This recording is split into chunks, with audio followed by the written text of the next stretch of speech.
I'll give it to Team Secret. I think they're just going to make it happen. All right, well, they have yet to really show any shortcomings with this Bloodseeker. Let's see if EG can finally put a hole in this plan as we send it over to our casters for game number 1. Tell me someone saw that. Oh, let's do this!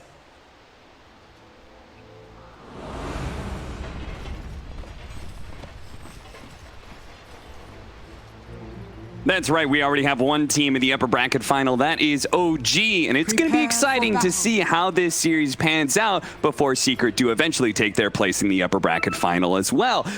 Jenkins going to be joined if possible. I mean, that's how you got to play the game, man. Don't hate the player. That's fair. You know, with the whole streamer situation going on, right? Same exact thing. Got to blame the game, not the player. And you know, Secret as well. There's some very clickbaitable players as well, given that they're on a complete tear for about a year now. Yeah. Just completely, they seem to be the best team in Dota, period, by a huge margin. I feel like there's not a single name on Secret that doesn't draw fans at that point. Are you serious? I mean, of course. Puppy. Anything draft related with Puppy. This guy's a genius. He's a god. I think a lot of people are just expecting this to be a complete massacre. So if EG does anything in this game, I think they're going to exceed expectations given how Secret has performed. Evil geniuses are notorious for running the same kind of playstyles, or at least having a preference that leans towards a certain kind of playstyle for a very long time now. And one of those heroes would certainly fit into that archetype. Naga Siren, split push heavy, late game, etc., etc. Why did they pick this Naga Siren, Jenkins?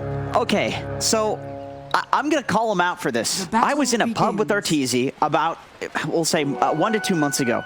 He called this hero dog shit. A friend of mine was playing it and, doing okay. He was farmed, and he's like, this hero sucks because it can't end games. He's basically saying, like, this is the worst of the illusion heroes. So I don't know if there's been some buffs to Naga. So you're saying that Arteezy flamed your friend for playing the Naga Siren, 100%. Saying that it's total dog shit, and why do people keep on picking it? Right. And now he's here picking it. Right, and I'm sitting here thinking, like, dude, Arteezy, this is your hero, man. So I think what he was honestly trying to say there is that the ease of execution on this hero, it's just not easy. It's hard to end games with Naga Siren, but if you're good at it, perhaps it's still good. I mean, especially if you're running this very interesting aggro tri-lane against the Lifestealer. I think this will do pretty well. Yeah, and that is a very key factor, right? Is pubs, very often people are just picking just to pick, but here they have a sort of classic matchup, the Naga Siren versus the Lifestealer. Yeah, high armored hero on the Naga Siren spawns the illusions. Lifestealer can't do anything to clear those. You can see Puppy's trying to right-click them here, but, a Chen can only do so much. How do you think he's going to adjust the Lifestealer, that is? Like, do you think we can see that Radiance build, or is it going to Maelstrom type build, or how is he going to be able to adjust this, or are you just going to go normal? To be honest, I think with the Leshrac last pick, you don't need to go for the Radiance on Lifestealer. It's just not a great build right now in general. I think you want to play faster. I think Lifestealer needs to be the answer to the other heroes, and he's a great answer to the other heroes. I think they can all get bursted as long as the Wyvern is dealt with. And then let the Leshrac, who was last pick, deal with this Naga Siren. So while we're having this tri-lane, it does mean we have a 1v1 bottom lane, which is the Furion versus the Bloodseeker. Yes. Which I would imagine Zai's going to do perfectly fine here, even though he's got, the annoying harassment of the Furion. He should be able to constantly be healing himself off of killing these creeps, thanks to the Blood Rage. It is one of those matchups, though, where you maybe need to go for a second point in the Blood Rage. Or, sorry, the passive now is what heals. Yeah, third, sorry. So maybe you need to go for, like, a second point in the heal just to sustain through that level 3, level 4 period. And then maybe you can deal with the Treants. But we can see right now that Ramses is doing quite well down there. I mean, there's a certain amount of damage where it's just, like, it's too much to heal through. Sure. Also, you kind of got a CS advantage that naturally comes with the Treants, all focusing on denies all at once, which can make things difficult for Zai. Right. A lot of the CS that we see that Zai has, this is probably Treants. I mean, as well as the denies, though, that Ramses has. It's probably mostly Treants. Right. And that just leaves our mid lane matchup, which is the Ember Spirit versus the aforementioned Leshrac. This is supposed to be the answer to the to the Naga Siren, and Peter says it is going to be the linchpin here for Secret. It is all, their strategy is entirely dependent on how well Nisha does, how quickly that Yule Scepter is going to be picked up. Yeah, he definitely needs the Yules. They don't have particularly good setup other than the Yules. They have the Clockwerk, but Clock is a very weird hero to be setting up. You never really want to bank on him doing it. I mean, you'd like for him to do it. You know Clockwerk offers disables, but he has to get an angle. He has to also get the cog knockback, the timing of that, and it's just not something that's super reliable. Even though he will do it in every fight, it's like, who will he do it on? When will he do it? That's really the question. Right. GPK. A little bit of whip there. As the analysts were talking about, GPK has been quite the monster when it comes to the laning phase, but has had some unfortunate mid games where he's kind of thrown away some of the advantage he's gotten. But up against easily one of the best mid laners you could possibly go up against in Nisha. He is not looking like the terror that he was in previous games. 18-2 compared to 22-6 right now. Nisha getting a good number of denies out of this lane. Yeah, very nice rune control here from EG, taking that Arcane rune. That would be very annoying for either of these heroes to get. You know, you get that on Ember, and I don't think he has the bottle just yet. I think he probably just got it off of the courier. Yeah, looks like it. Oh, he's been using the sips. Zai's doing quite well down here. Yeah, he's picking it up as the second level Blood Right, really big. Third level, just okay. Now you're not only are you one-shotting range creeps, but you're probably taking a melee creep down with you, and at this point, Treants may actually just be some food for the Bloodseeker. Yeah, absolutely. I mean, even if they just die in range with you, you heal. Even if they get denied, so that's got to be quite nice. Nisha. They're going to try and gank him up here. GPK does not have the shackles, but they're still going to try and run him down very low. The rocket comes in. The last hit from Nisha, he just died to the physical damage. Game was hard indeed. You may have made it a little harder for yourself there, GPK, as that was an unsuccessful rotation. Dire's middle tower. Oh, did you see that? Leshrac was running over to steal their bounty rune. Puppy denied it. Yep. Puppy had already denied it with the neutral creep. Very sad. Heads up play from Puppy, but Radiant's courier Nisha's sad. Yeah, this rotation from Nisha now, trying to catch Arteezy. This Naga Siren's just going to be run down. Another win for Nisha here. Ramses. Oh, still gets clipped by the Blood Right. Whoops. But I mean, the worst thing here is he's getting zoned off of a bunch of creeps that are going to die to the tower. He needs to TP in immediately. Yeah, he's may not be able to wait until full health or something. It's scary to do that. I mean, this looks like a huge wave bot. And now, okay, coming down to try to secure this. He's probably calling like they might end up trying to dive me here. And, well, the Tiny is going to try and even things out here. We haven't talked about the... Ooh, here comes the Wrath of Nature. Zai's going to take a lot of damage. There it is, the big hits. Tried to zone him out. Was Ramses level 5 when he TP back? I think so. I think he got it from the wave. Yeah, the big wave came in. GPK trying to get away, but Nisha trying to run him down. The illusions. Oh, the tower hits. He's got the bottle. That'll be good enough. With the healing salve, he's fine. Both the mid laners will barely live. And that rocket hit at just the most inconvenient time and place. Like, if it hits during the bottle and salve, then you cancel that, and he has to go back to base, which is fine. I mean, he can get back. He's an Ember Spirit, but it's a little bit more annoying. And I think he might have died if that actually hit there. But once again, speaking of this Clockwerk here, you never really want to bank on a rocket hitting to get a kill, but it would have been very convenient for Secret. We're going to smoke up just like Nisha made a rotation earlier. Looks like GPK is going to be encouraged to do the same by Crit. We haven't actually talked about the 4 positions, but Crit and YapzOr have just kind of been running around the map together. It was like 4 minutes or something, and YapzOr was still level 1. Very much focused on trying to counter each other's rotations. Right. That sometimes happens where it's like, if I just go where this Tiny goes, then nothing can happen on the map. And then nothing happens on the map. It's just like a core battle in the side lanes. Zai, here comes the gank.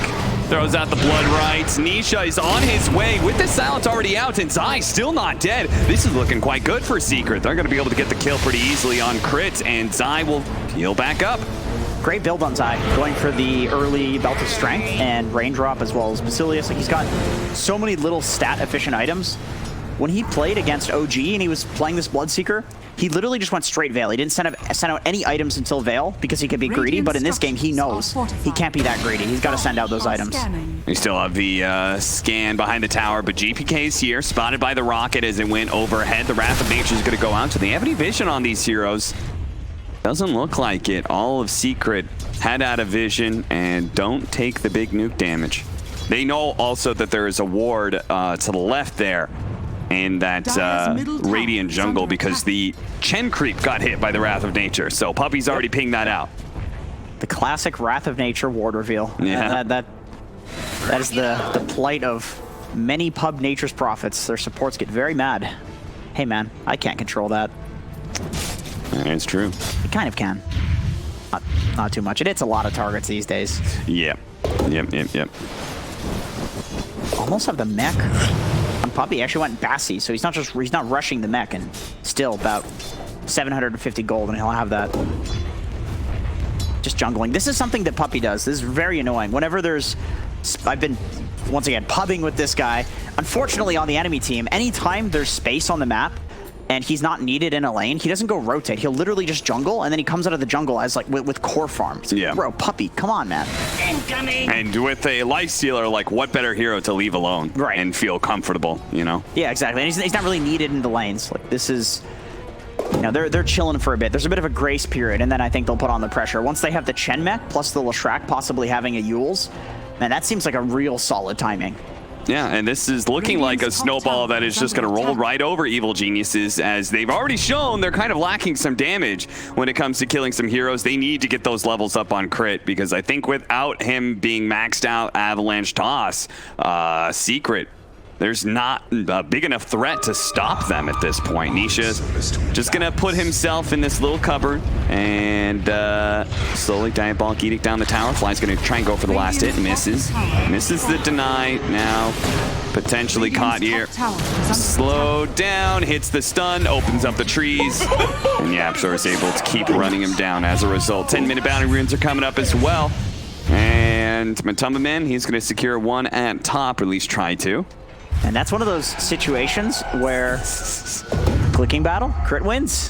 Crit does manage to out-click him, so 2 for 2 split. But with this Wyvern defending the bot lane. Oh my goodness, die! That was a sick move. Knew he was going to be jumping over the double damage, and they get a big kill on GPK. Zai, you sly dog, you. Wow, that was nice. It's hard to do things with this Bloodseeker offlane. It is definitely a good hero, but it's hard to make things happen. Like what we just saw is the skill that it takes to actually, you know, make a play with this Bloodseeker offlane. But it looks damn good when it does work. Toss him all over. Just do a spot of damage. Secret. It seems like they're going to just keep on focusing on hitting neutral creeps until they hit that really big critical mass. There's the mech. And I'm not sure who picked up the bail, on which side it was. I think that would probably be Zai. It was Zai, yeah.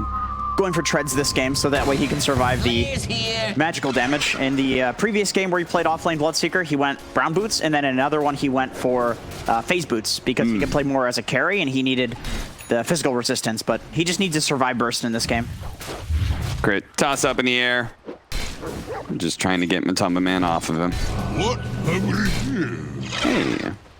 An extra bounty rune for Evil Geniuses. I did actually watch a replay of Matumba Man playing this exact hero in a pub yesterday, and I noticed that he plays very safe on Lifestealer. He will sit in the safe lane, he will not go for any plays, and I think in the game that I watched, that was applicable. That made a lot of sense, and I'm interested to see how he changes that up when he's against a Naga Siren. I don't think they're particularly interested in going late. I think they would really like to hit some sort of early game timing with the Lifestealer. I think they have the timing with the mech and, you know, going with Zai and with Nisha mid, but I think Matumba Man also has a bit later of a timing than that they want to push on, so. Right. So like with the most illusion heroes, they're looking for like that third item timing and you want to strike before that. Yes, absolutely. Take as much of the map as you can so that it's just the illusion hero farming. And you can see Nisha's doing just that, putting pressure from the trees with this Diabolic Edict. Puppy will take the last hit on the tower, and the map grows ever smaller for Evil Geniuses.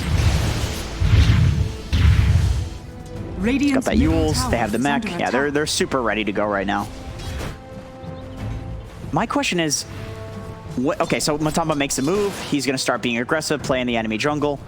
My question for EG is, what team fight do they have to follow up the Naga song? Because I'm thinking, like, the big turnaround play for them will be Secrets. Obviously, they're taking control in the early game. They've got this kind of tempo lineup. There's a certain point EG want to strike, right? Does it matter if you get that third item on Naga Siren if Leshrac is strong enough to just clear all of your illusions? Like, what team fight do they have to set up? I suppose it's Winter's Curse. They can probably hit a pretty good tiny avalanche into Winter's Curse, and that could work. But it's not a Jakiro, you know? It's not what you would expect traditionally with this combo. No, certainly not. There is no like Darkseer Disruptor combination or something like that to be able to play off of Nisha. Getting stun from the trees, just kind of pushing back GPK. Not a real threat, I would say. Are these odds fair, do you think? Judging by the game right now, I would say it's fair. Maybe at the start of the series, might be a little too Secret favored, but it's not that surprising, right? Secret have looked incredibly dominant, and I would definitely give them a big advantage for this series. It's true. It's always very hard to count these like big name teams like, you know, Liquid and OG and EG. It's hard to count them as just complete underdogs because so many times you'll see a team just be dog shit in the group stage and then they'll completely destroy through like a lower bracket run or whatever. Yeah. They'll just find their groove because they're tier 1 players, like they're the best of the best. Yeah, and Evil Geniuses has not looked like the cleanest tier 1 team out there, right? They did lose to Navi, who's already out, right? So that's like one black mark on their run through the group stage. Oh, here's the song. There's the song going out. Matamba? Arteezy. He's just running away. Okay. Oh, they managed to hook on him, stopping his TP. What a sick play from YapzOr.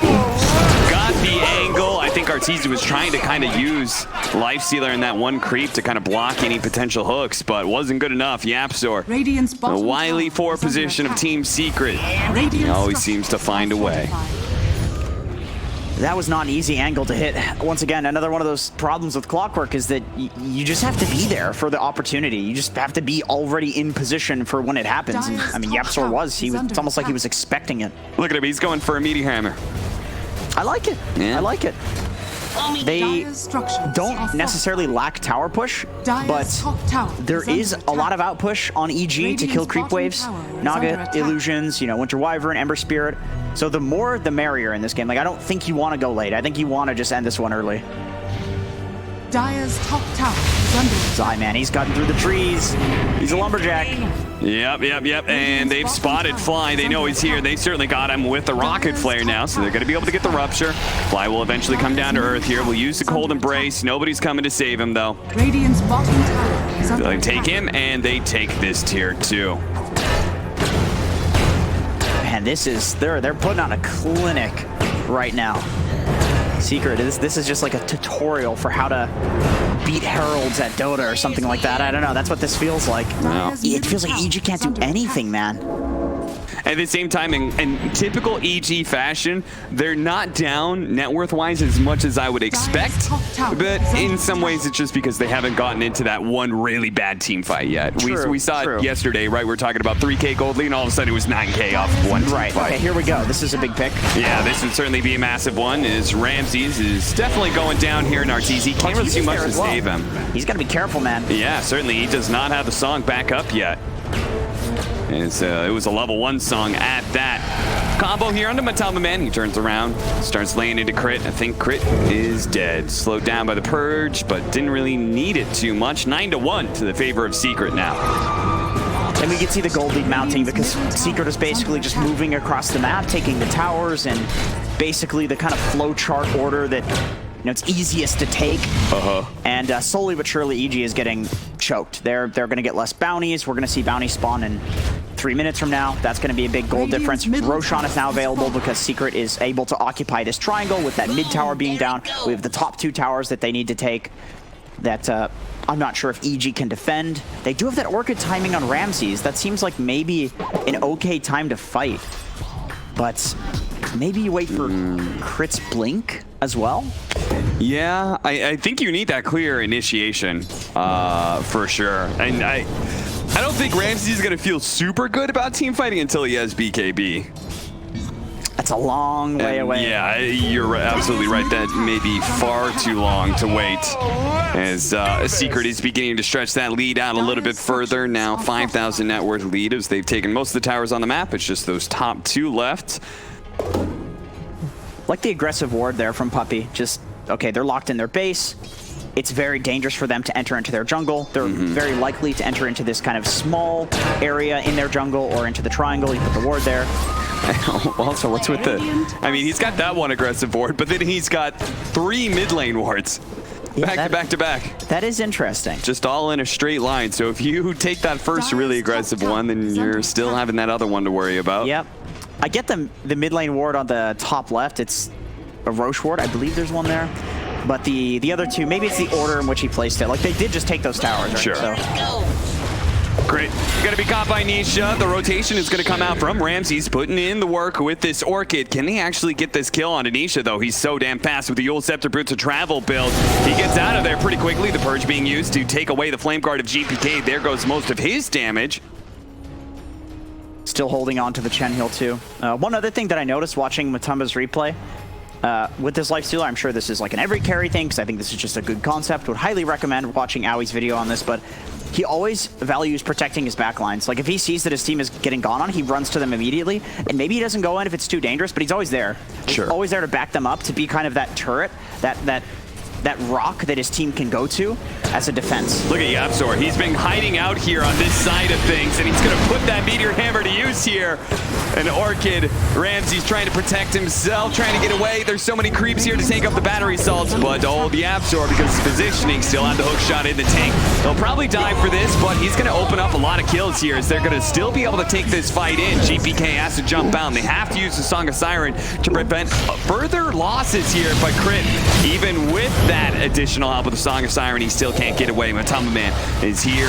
He's come to collect. They're going to get the 2 kills. And are they even going to go high ground? They will. Okay, they just force out the clip there. All right, chill. Is under attack. Yeah, they have a lot to still take. This entire top area of the map in Roshan. And by the way, you spoke about the adjustment in Matumba's build. Like, do you go for this Deso, Sanjin Yasha, Heaven's Halberd, whatever, like the regular Lifestealer build is? He's going for the Maelstrom. The Mjolnir. Like, this to me seems like the more modern version of this Radiance. And by modern, I mean Radiance became dog shit like a few months ago.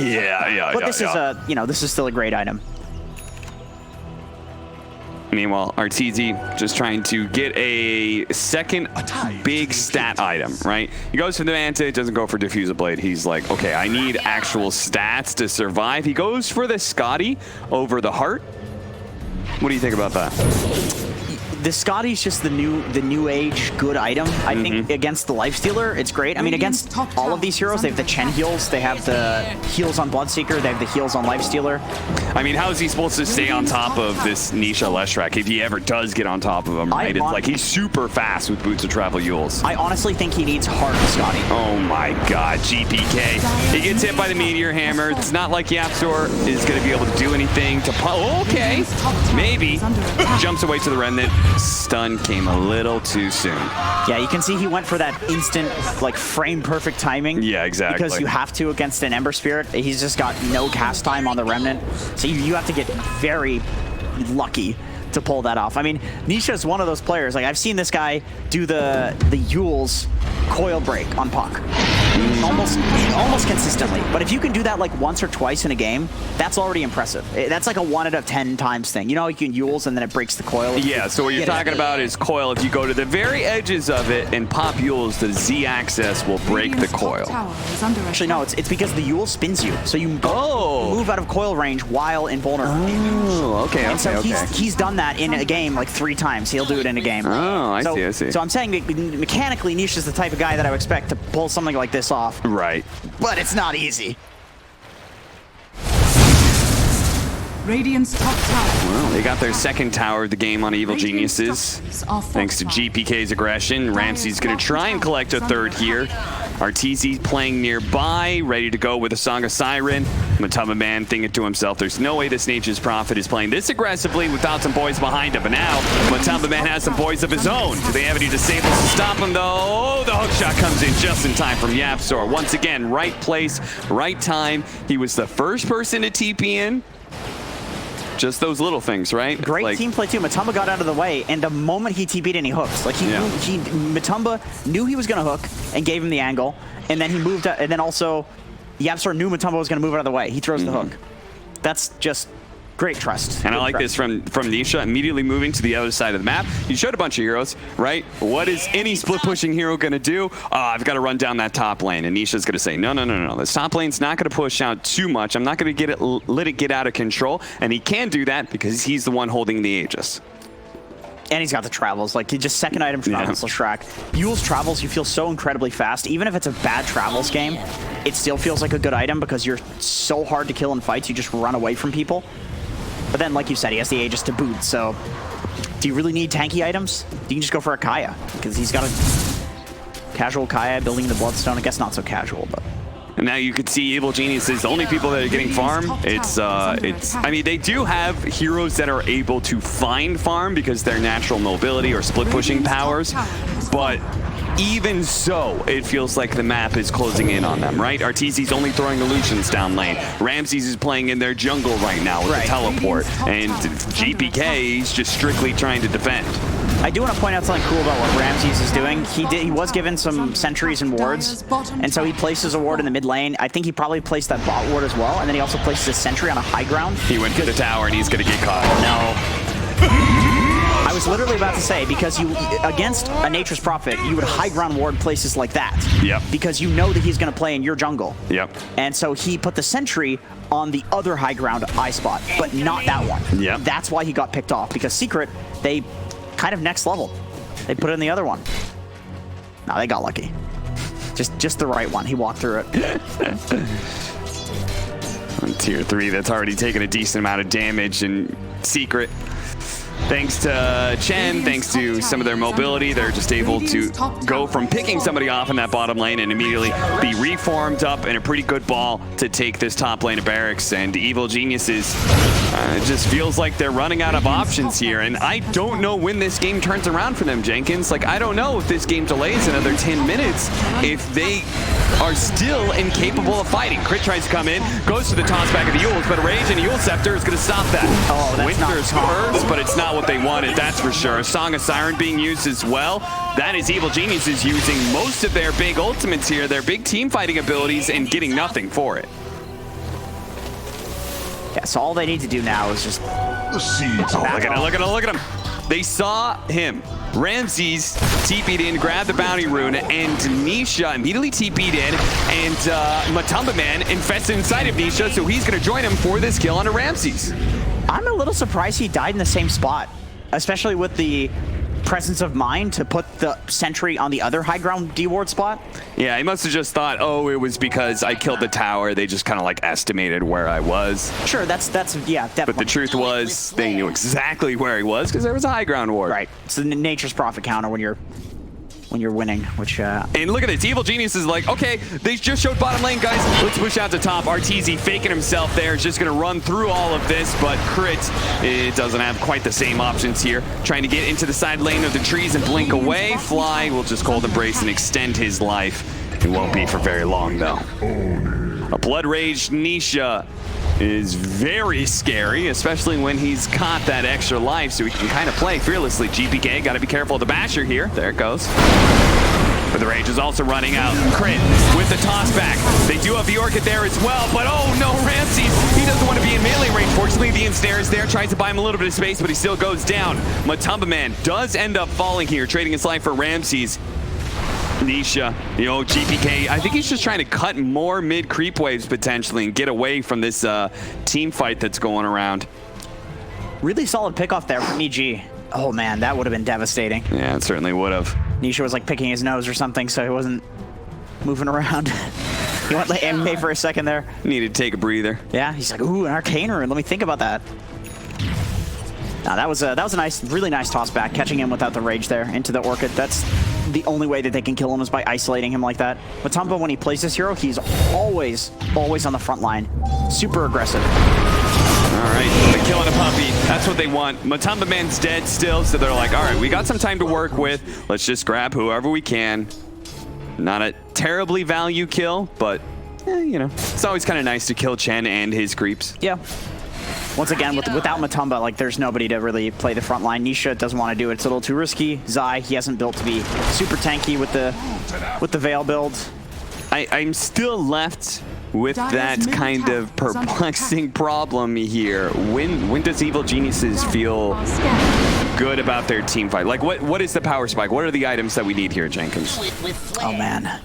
Honestly, I feel like you build for... He's got a Dagon on Bloodseeker. Oh, boy. I've seen people doing this in pubs recently. It definitely feels nice. You can do a lot of damage. I think Fog was telling you can do, like, 2,000 damage between Ethereal Blade, Dagon with Blood Rage, and Veil. That sounds pretty high to me. Yeah, pretty high damage. And remember, like, this is in the late game when people have 50 armor, so it's quite effective in terms of the damage. Sure, absolutely.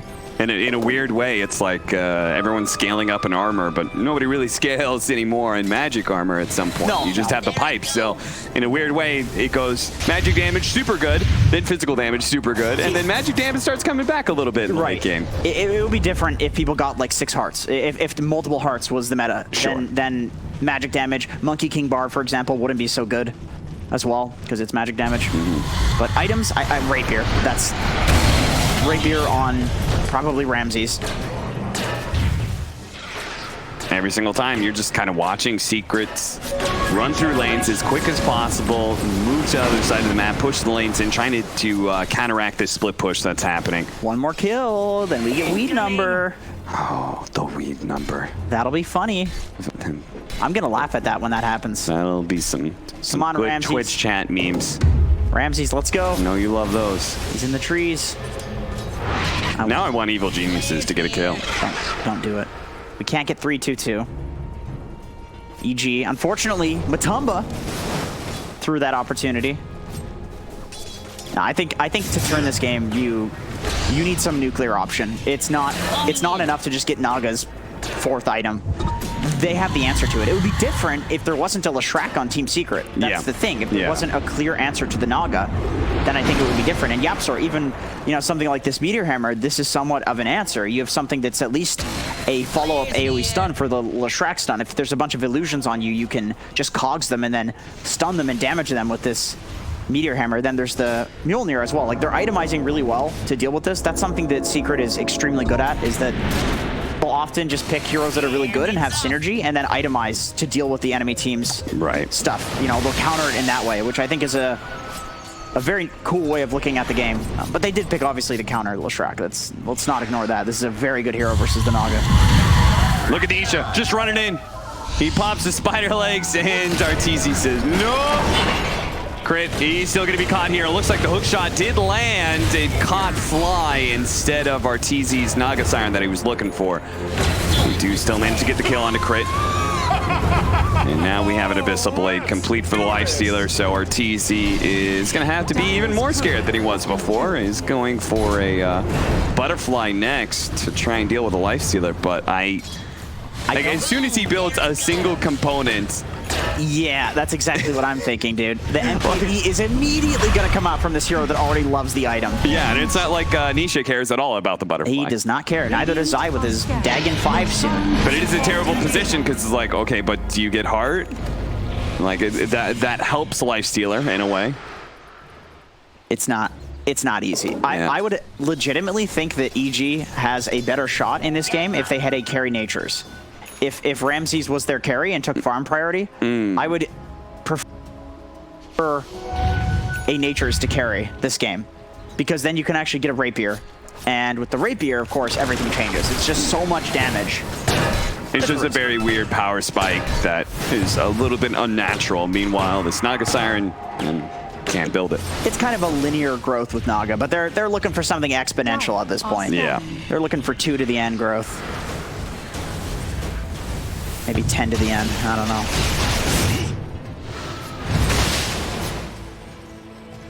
And here they are, Evil Geniuses, all huddle on the high ground. We've seen them make comebacks before, but that's usually based around, we've got Enigma. Oh, I just high realized. ground with a black hole or something. Weed number, by the way. All right. Isha, taking a lot of damage. They take a hefty amount of damage there. And it's off. Oh boy, tornadoes. Hefty amount of damage was also done to the tower. This is just annoying. Puppy, please, mercy. We don't want to be slowed. Not in our base. This is a safe space. There There are no safe spaces in 2020, Jenkins. This is true. Not when Secret's involved. This is very true. That's a fully completed Dagon 5, I think. Yeah. At 32 minutes. It is nice to see a different no, it's Bloodseeker not. build because I feel like every Bloodseeker we saw went Veil into Guardian Greaves, right? Yes, Veil into Yules into Guardian Greaves. Yeah. That's usually the build. I wonder if he's sending out Dagon components or if he's sending out the Lotus Orb. Is he being a good boy or is he being a bad boy? He's being a good boy. You know he's being a good boy. Zai is only ever a good boy. He's like, I'm done memeing at this point. Dagon 3 is enough. We've tortured EG enough. Let's put them out of their misery. Let's go high ground. Crit. Oh, they need to kill those creeps. Fortunately, they do. They're going to stop Nisha's teleport in. Puppy is free. Okay, take control back of your triangle. That's definitely something. I like that he switched up the butterfly. I think we both had some issues with that. I think a lot of carry players would look at that and be like, I don't know, but it's Arteezy, so he's probably making the right decision. Well, he did make the right decision. BKB against a Naga. That is, or against the Lashrak as a Naga. Yeah. That's kind of what he's got to get. That or a heart. And then he just goes the most popular damage item at this point with the MKB, right? Yep. Playing against a Lifestealer who has the evasion talent. He needs some single target DPS as much as he'd like to have stats on Naga. It's not the game for it. And maybe if he gets the MKB and goes for that build, a Rapier is not too bad if he's building to like right click with his main hero. So we had that change, right, where you now lifesteal off of illusions. That was several patches back, Yes. right? You also spell lifesteal off illusions, I assume. Oh, that's a good question. I'm not actually because Nisha now has an Octarine Core, which you're going to see him put to good use. There's a terrible right now. Boom, there it goes. Probably the most iconic Bloodstone hero there. Yep. Lashrak like doesn't need that much mana, but he needs a bit. He needs a bit extra. And then the Bloodstone giving the percentage spell damage. Ooh, he's loving that. He's going to quickly heal up real quick. 60-second cooldown for that Bloodstone. And going to start marching high ground. Any Blood Rage? Maybe a bit risky. Maybe they don't need it, though. Glyph going to be used. Meteor Hammer lands in an Arteezy. GPK just kind of poking at them, trying to persuade Secret to back down. Doesn't look like they're going to. Oh, there's the jump forward to the defensive plate. With the nuke coming out from Zai, they just quickly bring down this Ember Spirit, who does not have buyback fly. Looks like he's going to be doing the same here. Couldn't even get off the Winter's Curse as he gets bumped around. Fortunately, he does have buyback. They're going to re-smoke up. They need a beautiful Winter's Curse here to be able to turn this team fight around. 4 versus 5. He's still smoked up, looking for his opening. Looks like he may play into the trees here. Nisha threatening to just run in, as he does still have that Aegis. Tossed over onto the side, but oh no! But Tumbaban lands into Arteezy and immediately starts going to work, and Arteezy got cold and brace just dies to the magic damage. Okay, that's it. Looking forward to see how Secret fares against OG. Congratulations. Jeez. Wow. You know,